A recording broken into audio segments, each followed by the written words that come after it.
Pertama adalah kata spiritual itu saya coba terjemahkan dengan kalimat ruhiyah ya.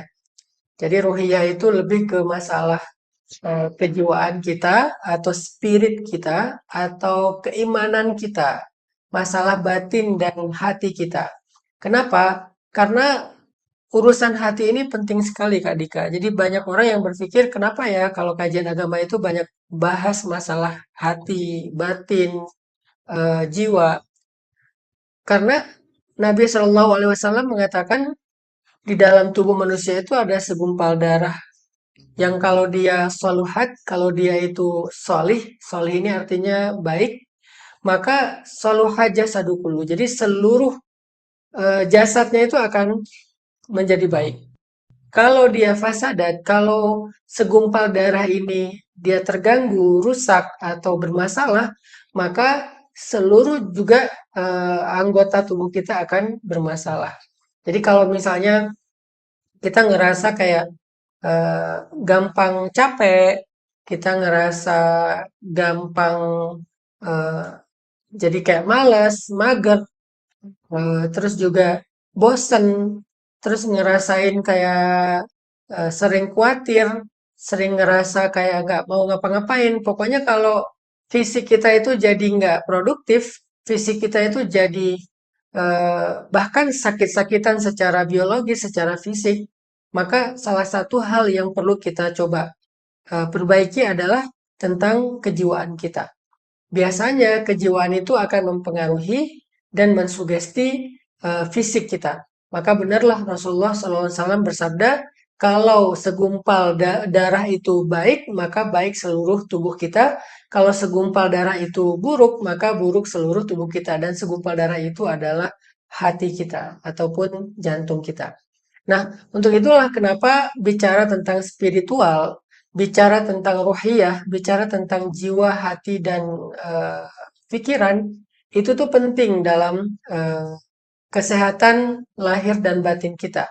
Penting dalam kehidupan kita sehari-hari. Nabi Shallallahu Alaihi Wasallam itu ketika capek fisiknya saat Nabi sedang menggali parit Khandak. Jadi Nabi itu dulu pernah ada sebuah proyek ya yang dilakukan bersama para sahabat. Itu proyek cukup menyita energi para sahabat secara fisik karena mereka melakukan proyek menggali parit untuk jadi benteng kota Madinah. Dan kita tahu Madinah dan Mekah itu kan lebih banyak batunya ya daripada tanah gembuk seperti di Indonesia. Jadi menggali parit di sana itu nggak mudah. Apalagi menggali parit itu hampir sekeliling kota dengan jumlah sahabat yang cuman segelintir sahabat, ya seribuan orang lah, tapi menggali parit hampir sekeliling kota yang sangat luas gitu. Jadi kan ini nggak mudah dilakukan dalam waktu yang kurang dari 1 bulan persiapannya. Sehingga benar-benar diforsir, benar-benar kejar target, benar-benar harus maksimal. Nah, ketika Nabi bersama para sahabat sedang merasakan lelah yang luar biasa, lelah fisik, lelah karena siang dan malam mereka bekerja untuk menggali parit, termasuk Nabi juga ikut turun ke dalam parit, ngambil batu, diangkat ke atas, dan seterusnya. Ketika Nabi sedang lelah dengan proyek yang luar biasa ini, Nabi bilang kepada Bilal, "Ya Bilal, arihna bis shalah." Wahai Bilal, istirahatkan kami dengan sholat. Jadi Nabi memilih di antara sekian banyak eh, model istirahat, di antara sekian banyak cara untuk break, Nabi memilih sholat sebagai rehat. Jadi ketika Nabi capek, Nabi rehatnya sholat. Jadi bukan rehatnya ngopi, walaupun itu boleh-boleh aja. Bukan rehatnya nonton misalnya film Avatar. Bukan rehatnya, walaupun itu semuanya hal-hal yang mungkin pilihan masing-masing ya. Tetapi maksudnya Nabi itu memilih rehatnya dengan cara sholat. Ini unik kan? Karena sebagian dari kita mungkin ngerasa sholat itu justru capek. Tapi bagi Nabi, sholat itu adalah rohah, istirahat atau rehat. Sehingga Nabi bilang kepada Bilal, arihna bis sholah, wahai Bilal, istirahatkan kami dengan sholat, kata Nabi. Istirahatkan kami dengan sholat. Sehingga setelah selesai sholat, Nabi itu nggak tidur-tiduran, nggak duduk, nggak santai lagi. Beres sholat langsung gali lagi parit khandak. Langsung ngerjain lagi kerjaan proyek besarnya. Di sini saya merenungkan dengan cukup lama ya. Kok bisa ya buat Nabi dan para sahabat sholat itu jadi rehat? Kok buat kita jadi beban? Sehingga kita tuh kadang pengen rehat setelah sholat. Pengen istirahat habis sholat. Sementara buat Nabi, ya istirahat itu ya sholat. Jadi kalau kita capek, kalau kita kayaknya terlalu lelah, ya udah sholat aja. Dan itu juga terkandung di dalam surat Al-Muzammil ketika seharian Nabi capek berdakwah, pulang ke rumah tidur malah dibangunin sama Allah. Jadi suruh istirahatnya bukan dengan cara tidur, walaupun tidur juga butuh. Setelah sekian jam tidur, 2 jam, 3 jam tidur udah cukup, langsung dibangunin, kumil laila illa qalila. Ya ayuhal muzammil, wahai orang yang tidur, yang berselimut, yang nyaman, yang nyenyak, bangun. Kumil lail, bangun di malam hari. Eh, kumil lail la qalila, nisfahu aw inqus minhu qalila, watil Qur'ana tartila dan seterusnya. Jadi bangunlah untuk sholat di malam hari walaupun sebentar. Dan itu adalah rehatnya rehatnya Nabi, rehatnya orang-orang soleh itu dengan sholat.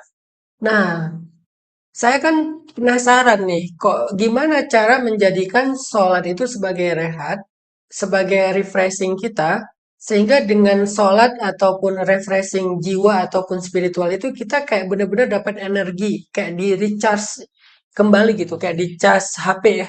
Jadi kayak refresh plus di cas. Jadi kayak langsung penuh lagi semangat dan energinya. Kok bisa? Gimana caranya? Kemarin ketika perjalanan umroh, saya coba latih. Jadi saya bikin semacam target atau tuh latihan, exercise untuk menikmati sholat. Karena momen di sana tuh bagus ya. Karena di sana tuh sholat di Masjid Nabawi itu seperti lebih baik daripada 1.000 kali sholat di tempat lain. Sholat di Masjidil Haram lebih baik daripada 100.000 kali di tempat lain. Jadi kesempatan itu dipakai buat exercise, latihan di mana menikmati sholat. Jadi sholat dibikin target sholat sehari minimal 100 rakaat, yaitu sholat sunnah mutlak 100 rakaat. Terus baca Al-Hakumut Takasur sampai Al-Lahab 10 rakaat. Udah gitu lap kedua atau putaran kedua balik lagi At-Takasur sampai Al-Lahab. Putaran ketiga dan seterusnya sampai 10 putaran atau 100 rakaat dari pagi sampai malam bebas dicicil. Misalnya sebelum subuh sambil tahajud, duha, zuhur, sebelum asar, ba'da maghrib, ba'da isya. Jadi total minimal 100 rakaat dipaksain gitu ya, walaupun nggak selalu berhasil.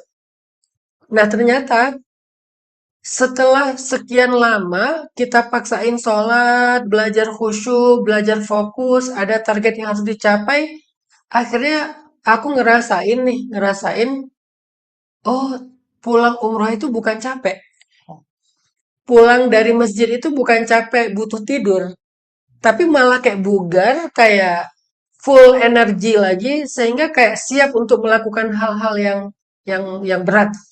Itu tuh kerasa setelah latihan agak apa di target agak banyak gitu dari biasanya. Biasanya mungkin kan nggak sampai 100 rakaat karena targetnya 1.000 rakaat total selama perjalanan umroh. Walaupun nggak tercapai juga sih, tapi ya mendekati itulah. Jadi kayak dikejar banget targetnya. Itu artinya, oh benar ya kata Nabi, yang namanya refresh itu bukan selalu yang sifatnya entertain bagi eh, apa ya, keinginan kita. Keinginan kita tuh mungkin bahasa agamanya kayak nafsu kita gitu. Kan nafsu kita butuh entertain, butuh hiburan, nonton film, boleh-boleh aja, boleh banget malah untuk hal yang tidak melanggar syariat ya. Dengar musik atau misalnya kayak nonton sebuah pertandingan dan seterusnya itu kan semuanya entertain selama tidak melanggar syariat, ada hal-hal yang dilarang, maka nggak masalah. Tapi ternyata yang lebih ngecas energi dan spirit kita lebih lebih lebih cepat lagi dan lebih full lagi itu ternyata refresh spiritual. Makanya spiritual refreshing itu Aku karena baru ngerasain, jadi kayak ngerasa bahwa oh bener ya, ini bener banget sih energinya gede banget. Dan energi yang gede itu bukan sekedar tenaga fisik, tetapi keinginan gitu. Keinginan, semangat itu muncul lebih besar daripada sebelumnya. Nah, itulah yang disebut dengan spiritual refreshing, dengan sholat, dengan melakukan ibadah-ibadah yang nggak biasa, tapi yang lebih daripada biasanya. Kayak misalnya biasanya kita udah sholat 5 waktu, tambahin dengan sunnah. Udah biasanya sholat sunnah, tambahin dengan tahajud. Udah biasa dengan tahajud, tambahin dengan duha. Kalau bisa target sehari itu berapa kali, berapa berapa rakaat kita sholat, berapa kali sujud kita dalam sehari. Targetin, paksain dulu di awal emang agak kerasa maksa. Tapi setelah 3 hari, 4 hari, itu kerasa nagih. Jadi kayak, aduh, kok nggak enak hati ya karena kurang targetnya hari ini. Jadi kayak pengen nambah, kayak pengen nambah, kayak pengen nambah. Nah itu tuh spiritual refreshing banget. Dan dampaknya terhadap diri kita yang saya rasakan adalah itu munculin energi dan spirit yang besar untuk hidup, untuk menjalani hari-hari kita atau menjalani masalah-masalah kita. Itu kenapa spiritual refreshing yang diajarkan Nabi lewat sholat itu penting. Yang kedua adalah kemarin juga kita bikin target dengan teman-teman yang ikut umroh bareng, zikir. Jadi zikir sehari minimal 5.000 zikir. Misalnya diawali dengan istighfar 1.000 kali. Istighfar 1.000 itu nggak lama sih, sebentar. Paling 10 menit lah. Istighfar 1.000 kali. Kemudian salawat 1.000 kali. Jadi coba kalau selawat agak lama karena dia panjang kan. Allahumma sholli ala sayyidina Muhammad, Allahumma sholli ala Muhammad 1.000 kali. Kemudian la ilaha illallah minimal 1.000 kali. Jadi ditambah lagi dengan zikir-zikir yang lain. Jadi kayak dipaksain, ditargetin sehari zikir tuh yang banyak sehingga lisan tuh basah terus dengan zikir, tangan itu bergerak terus untuk tasbih ataupun checker ya kalau pakai hand checker. Intinya sehari ditargetin, misalnya habis sebelum sholat, setelah sholat, sebelum sholat, setelah sholat. Ada zikir yang didawamin, dan itu benar banget kata Allah, ala bidzikrillahi tatmainnul qulub. Bukankah dengan zikir kepada Allah hati itu menjadi tenang? Ketenangan hati itu menenangkan seluruh hidup kita. Karena kata Nabi kan tadi, hati itu mempengaruhi kehidupan kita ya, diri kita seutuhnya. Jadi kalau hati kita tenang, hidup kita tenang. Kalau hati kita tegar, hidup kita tegar. Kalau hati kita percaya, hidup kita penuh dengan optimisme. Tapi kalau hati kita gundah, hidup kita penuh dengan keluh kesah. Kalau hati kita sakit, maka hidup kita penuh dengan dendam dan seterusnya. Ternyata menjadikan hati yang tenang itu dengan zikir sebanyak-banyaknya. Jadi uzkurullah zikran katsira. Ingatlah Allah, zikirlah kepada Allah dengan zikir yang sangat banyak, yang sebanyak-banyaknya. 3.000, 5.000 nggak banyak sebetulnya. Karena ahli zikir itu bisa sampai ratusan ribu mereka berzikir. Jadi ini baru latihan ya. Dan ini buat saya pengalaman yang kayak rasanya perlu di-share sebagai motivasi buat teman-teman. Sholat, zikir, banyakin. Sehingga dengan sholat zikir yang banyak ini kita jadi kayak ada spiritual refresh. Kalau spiritual kita udah refresh, maka nanti hidup kita tuh kayak dicas lagi. Hidup kita tuh kayak di-refresh lagi. Semangat kita tuh kayak di booster sehingga jadi semangat lagi dalam dalam kebaikan. Itu yang kedua ya. Yang ketiga, kemarin dalam perjalanan umroh tuh saya kan kita ada semacam ziarah gitu kan, ada semacam city tour gitu kan, city tour Madinah, city tour Mekah. Nah, ketika city tour itu kita melakukan yang namanya tafakur alam yang saya pernah sampaikan. Jadi city tour sambil tafakur, belajar, belajar tentang eh, hikmah Gunung Uhud, belajar hikmah dari Jabal Sur, Jabal Nur, Arafah, dan banyak lagi situs-situs sejarah yang keren-keren yang ada di Madinah dan di Makkah. Sehingga dengan tafakur itu akhirnya muncul lagi sebuah mindset tentang tauhid ya. Mindset tentang ideologi, tentang belief, tentang faith, tentang percaya kepada Allah Subhanahu wa taala itu di-refresh gitu. Ketika kita melihat keajaiban-keajaiban dari ciptaan Allah di alam tafakur, Jadi saya ngerasa kayak, wah ini refresh banget buat pikiran saya. Sehingga ketika pikiran saya udah di-refresh, melihat sesuatu itu udah di langit, bukan lagi cuman di bumi, maka ketika kita melihat bumi dari langit kan bumi terasa kecil ya. Tapi kalau kita melihat bumi dari tempat kita berpijak, bumi ini terasa besar. Was. Maka apapun yang ada di bumi, ini quotes of the day. Kalau kalian ingin melihat masalah kalian kecil, lihatlah dari angle langit. Karena apapun yang dilihat dari langit, maka bumi itu menjadi kecil. Kita kalau keluar angkasa, bumi jadi kecil. Makin jauh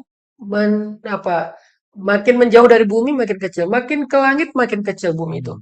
Sehingga apapun yang ada di bumi terasa kecil. Maka pandanglah bumi, pandanglah hidup dari angle langit. Jadi quote-nya adalah lihatlah bumi dari langit, maka semuanya tampak kecil. Masalah kita jadi kecil, musibah kita jadi kecil, urusan kita jadi kecil, nafsu kita jadi kecil, karena kita ngelihatnya dari langit. Tapi kalau kita ngelihat bumi dari tempat kita berdiri, semuanya terlihat besar. Masalah kita terlihat besar, musibah kita terlihat besar, keinginan kita terlihat besar, sehingga karena terlihat besar semuanya kita anggap kayak sesuatu yang berlebihan, sesuatu yang mustahil. Kalau kita ngelihat masalah kita besar, kita rasa kayak putus asa. Kalau kita ngelihat keinginan kita besar, rasanya kayak mustahil mendapatkannya. Tapi kalau kita lihat dari angle langit, semuanya tampak kecil. Bagaimana cara ngelihat segala sesuatu dari angle langit? Tafakur, mengkonektingkan bumi ke penciptanya. Jadi menghubungkan antara benda yang kita lihat atau ciptaan yang kita lihat ke penciptanya. Maka di situ kita akan melihat dari angle langit.